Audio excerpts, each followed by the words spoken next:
Tiglit. Welcome to Merrily Merrowed.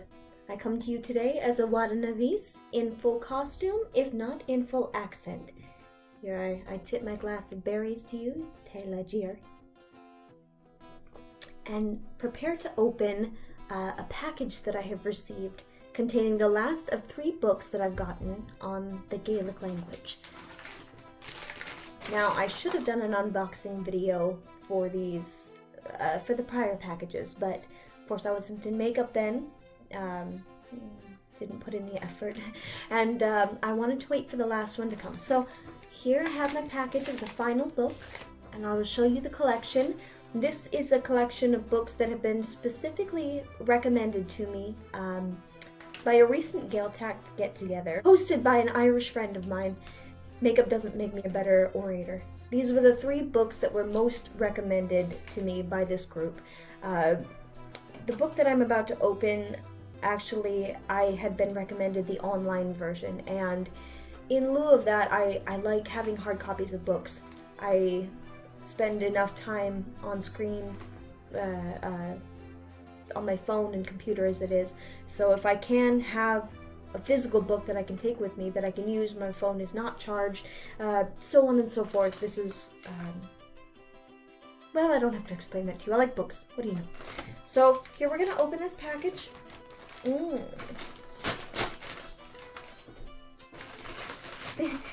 this is a tiny edition, but this is Focloir, an Irish, English, Irish dictionary, which is going to be extremely helpful because a large part of learning Irish Gaelic is understanding the phonetics of it. Now, there are a lot of what we in English would call silent letters, but they're termed differently. I forget the term is.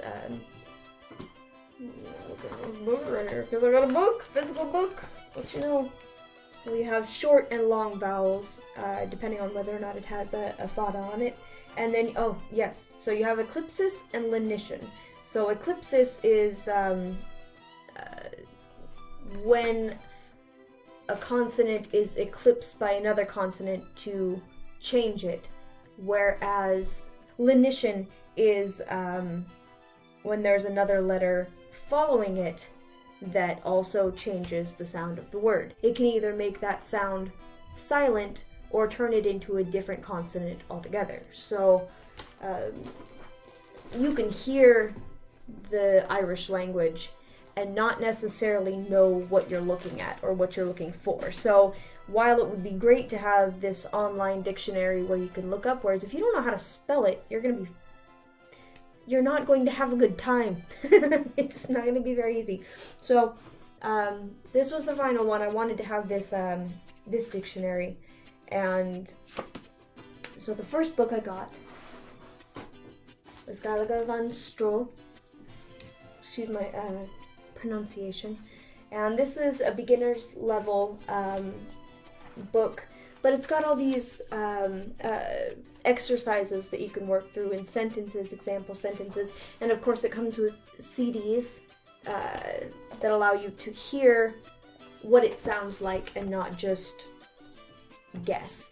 I had been working for a couple of months with the Pimsleur method on Audible, and it was really wonderful, except if you hear something wrong, you're just saying words that may or may not mean what you think they mean.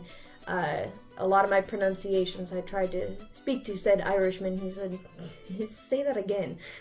No, I'm not saying that again. I don't know what the hell I just said. So, and plus, the Pimsleur, it was good, but it seemed almost geared towards trying to get you a date, which again, not bad, but not the entirety of what you should know for starting a language. So the the third and the final book I got was Complete Irish. Everything you need to speak, read, and write. And so this also has a CD that comes with it that you can hear how it is said. And this one's kind of interesting. This one's more straightforward, like language books that I've used in the past. And one thing that I thought was kind of cool is that it went into which dialect they're going to be focusing on, because you don't really think that when you're learning a language, you don't necessarily consider which dialect you're learning. And as they brought up, you could be learning English and be learning Southern English and then be totally not necessarily at odds with the English if you go to the East Coast or Northwest or what have you, but it's certainly different. So that was kind of cool. Excuse me, I lost my letter. So here is my beginner collection of actually learning Irish,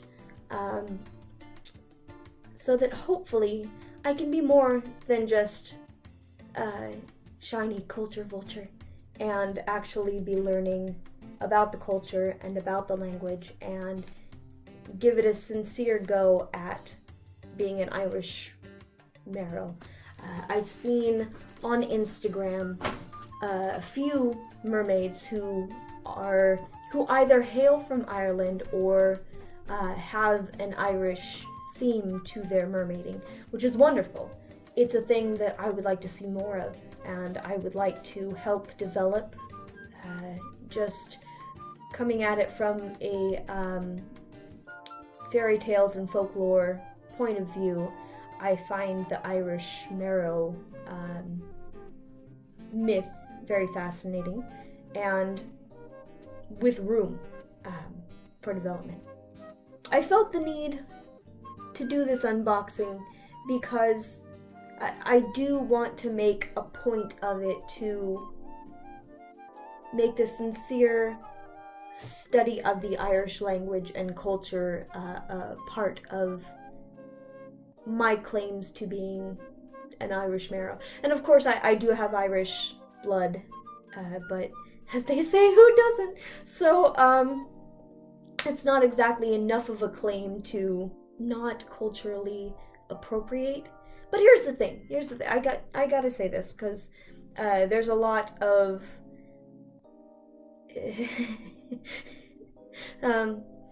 there's a lot of talk of cultural appropriation, and it came to mind. One of my mermaid friends posted an ad they saw for a tooth whitening ad, and it was I can't even describe it. I'll post an image of it. It's ridiculous.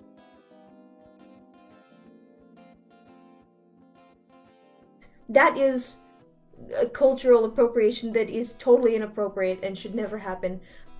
However, that being said, American culture is built largely on the assimilation of other cultures. It's the melting pot. This is, if you don't specifically have a culture hailing from another country, this is your culture. Your culture is literally built on understanding other cultures and incorporating them into how you live. I understand how it could be offensive, and yet it is encouraged.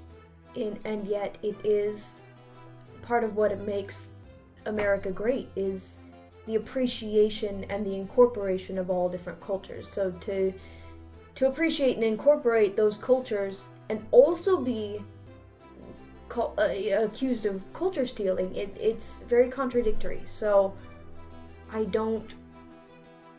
just gonna leave it at that. Food for thought. There's nothing wrong with learning a language and taking part in a beautiful culture. And so hopefully, if I do it with respect and with genuine intentions, I can do it justice and not make an ass out of myself or the Irish culture. I know I'm American, and I know I'm not fully Irish, but if I can do it justice, if I can be more than just some Irish mermaid clown, that would be nice. With the Irish aspect and with my mermaiding in general, I want it to be authentic. I want there to be a certain truth to it, you know. There are a lot of mermaids out there who do the princess thing, and they're very, very good at it, and they're sparkly and glittery and happy and beautiful and perfect and feminine and great with kids and all of the things, you know. And I'm awkward. I'm awkward. I have my own thing to offer, whatever the hell that is. And I don't... Honestly, I gotta wait till quarantine's over to even know how I get to market myself. If I get to market myself. So... Until then, I've just gotta work on the basics, you know. And learning Irish is going to be the first step in having that authenticism. And I think sincerity is going to be a big thing in Uada, in Merrily Merrowed, in anything that I do or create. It has to be sincere. I'm gonna have to get a new wig. This thing is trash. But it can't be about... I mean, my mermaiding can't be about the same things that some other people's mermaiding is about. And I don't mean that as an offense to anyone else. Everybody's got their own thing and everybody does it wonderfully. What I have to offer needs to be different than simply the fashion of it or being able to accurately look like a mermaid. First step is patience with kids. Patience with my neighbor's kids. And the new skateboard or whatever they got him recently. Step one. When I get into the makeup and the tail, I mean, it certainly is different. It is different. So what does that mean? How is it different? Why is it different? What can I do with it? How can I inspire other people? I think with Uada in particular, language is gonna be a thing. The Irish language, of course, but I think she's gonna know snippets of other languages. I think that she's a melting pot, you know? She's kind of one of those mermaids that is of questionable origin. You know she's from Ireland, but she's been around and you don't know where, you don't know why, you know. I mean, not in a creepy way. She's very innocent, but she knows random things, random sayings that people have, things she's picked up along the way. Kind of like, a little bit like a Bumblebee from Transformers, where you can just snippets of radio clips. You know, the way her brain works is that she equates it to random snippets that she's seen or heard before. So language will be a huge part of that. So without further ado, I will end this video. Thank you for watching this and being with me on this journey, and hopefully there will be progress. Thank you.